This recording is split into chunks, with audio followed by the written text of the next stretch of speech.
Samantala sa ibang balita, hindi makikilahok ang ilang transport group sa Batangas sa 2 araw na tigil pasada ng piston at manibela ngayong araw at bukas. Ang mga tsuper naman nalalahok sa transport strike, iisyuhan ng show cause order ayon sa LTFRB. Para sa detalye, makakasama natin live si Denise Abante. Denise?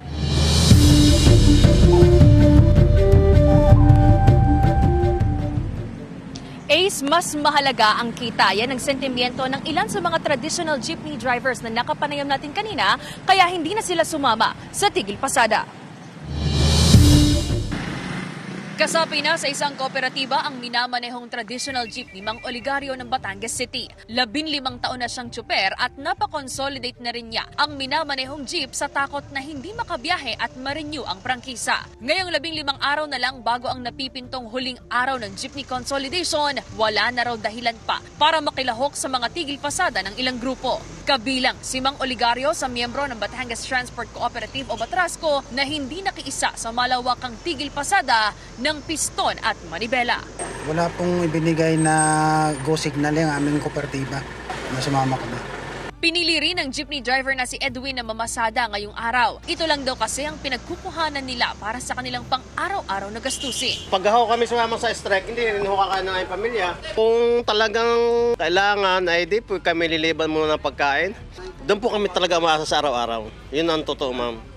Tulad nga kanina, ma'am, hindi pa nga nabiyahe. Pagdating ng aking eskwela, kailangan ng pera, yun, kaya hindi pwede tumigil talaga, ma'am. Nakapagpa-consolidate na rin ang minamanehong jeep si Efren para masiguradong diretso ang kanyang pamamasada. Siyempre, yun ay ng LTFRB yun Kaya kailangan sumali kami doon.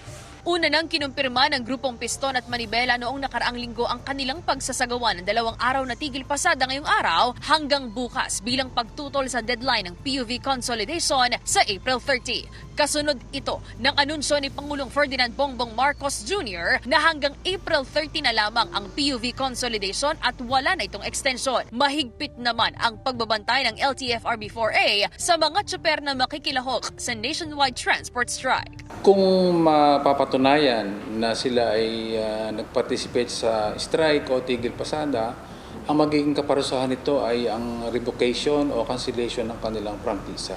Yan naman ay dadaan sa proseso. Talagang ayaw nila nung mag-consolidate kasi unang-una, ang ayaw nila ay i-give up yung prangkisang kanilang nasa pangalan nila. Maraming beses na tayo nag-usap dito sa Kongreso. Hindi pa rin talaga magkasalubong yung gusto mangyari ng programa ng gobyerno at saka yung gusto ng bawat isa. Pagtitiyak naman ng LTFRB-4A na hindi agaran ang jeepney phase-out. Dapat, bago ma-phase out yan o matanggal, dapat may katapat mo ng modernized unit.